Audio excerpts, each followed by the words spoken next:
Alright, this is the HP Compact Pro 6000 small form factor. The processors in this were generally the Celeron and the Core 2 Duo series of Intel processors. This was a computer that was meant for Vista, but it can run modern day Windows 10. And I will be transitioning to talking about the parts. Alright. This is the power supply unit. This is the part of the computer that supplies all the power and converts all the current from direct current to AC. This is a 240 watt power supply. This is all the specifications about like where all the power goes. Like this is like the 12 volt main or whatever, or all the specific limitations as well. There's some cables leading from the power supply that lead to parts on the motherboard. I will be explaining on how to install them. First things first is this one right here. This is the P3, which should lead up to... This should probably power up the CPU, I believe. So you just put it right here and then you connect. Alright, the next one is the P1, which is a 6-pin right over here. And then you just grab and then put it in there, and then last but not least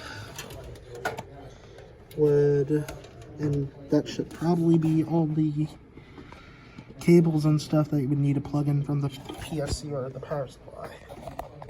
Now on to the next component.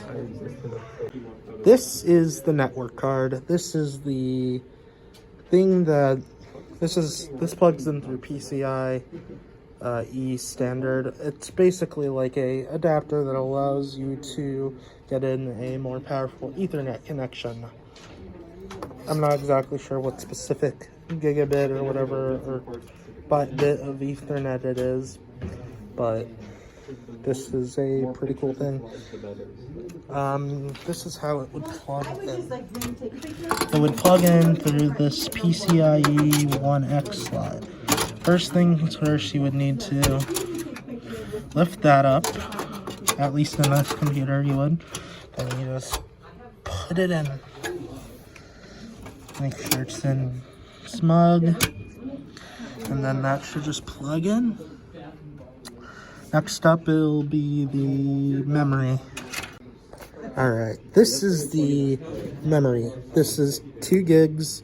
These are two 2 gigs DIMMs of DDR3 RAM. I believe, I'm not entirely sure the frequency it runs at, but basically, this is like the temporary storage of the computer. This is where all your memory would stay, or all your current activities on the computer would stay until the computer turns off. That is this is where your documents are held up until you save them, and then they get moved to permanent storage. That's why there are so many cases of people losing documents because they forgot to save it to the hard drive. Alright, so RAM, you don't just, these are the DIMM slots. With RAM, there's kind of a specific methodology that you would insert them. You don't insert them right next to each other.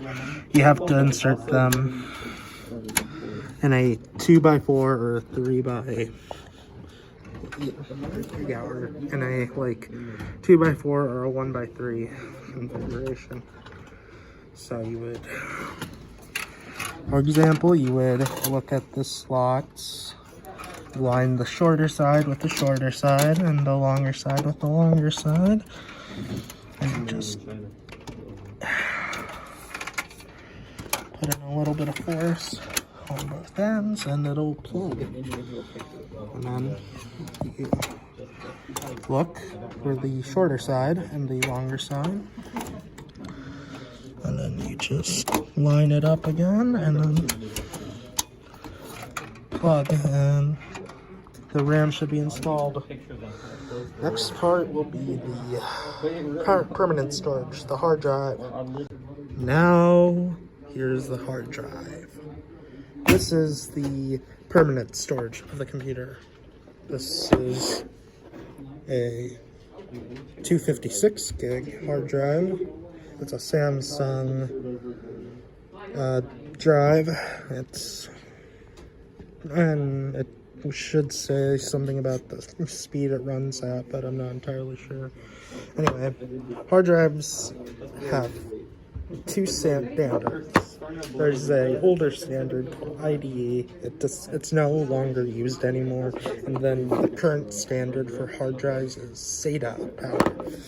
SATA has two different types of connectors. One is a SATA power cable that connects to the PSU, or in this computer's case, the motherboard, which then connects to the PSU. It's a really weird system. And it's this bigger connector right here that connects to your hard drive, just like this. Or, wait a second, it should. So I flip over the hard drive like this, and then it just connects like it would just connect like this.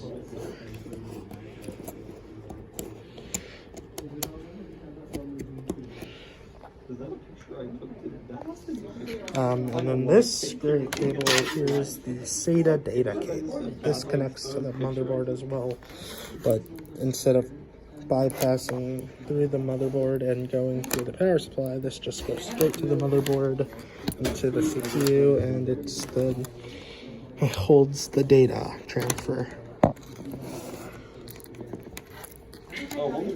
Just plug it in to this like that. Anyway, I'm going to skip to installing this. So I'm funneling the cable and just trying to do that in a way that makes sense. Just funneling, swipe it under this spot here, and then just look for the place, align the cable, and should just insert.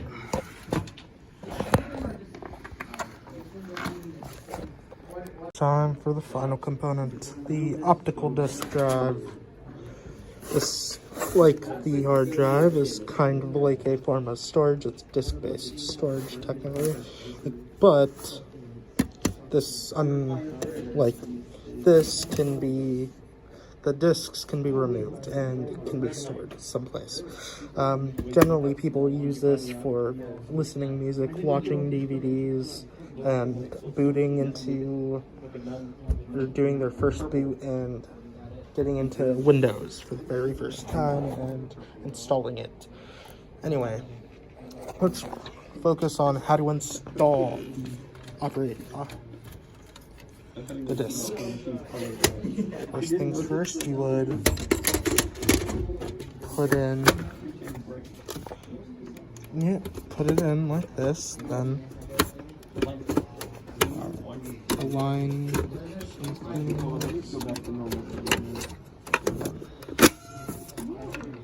plug it in, then plug in the SATA power cable right here,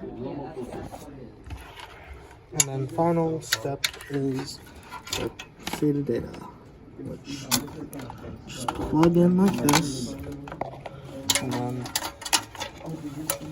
wrap around, You can just sort of cable manage it any way you like, as long as it just fits properly in the case. And then should just stay in, and just like that. Yeah, it's a bit messy. Other than that, this is the CPU cooler right here. This is where this cools. This is the heatsink that cools the processor, the central processing unit, the CPU. It pretty much makes the system not overheat and completely burn the motherboards. Sometimes the PCB on a motherboard can get so hot it just burns black, and it's not very good for the components. The components can short and stuff, and basically this heatsink, which is connected to this fan right here, is made to pretty much reduce that. And this is like the front ventilation with the front I/O, USBs, and microphone and headphone, and the power button. This is the button for this, and then this is like the card reader. And there's a USB 2.0 thing for it too, which is pretty convenient. Oh yeah, this is the motherboard's I/O, which has a display port, Ethernet, some USB, DVI. This one I believe is for printers or something like that. Keyboard, mouse, and audio.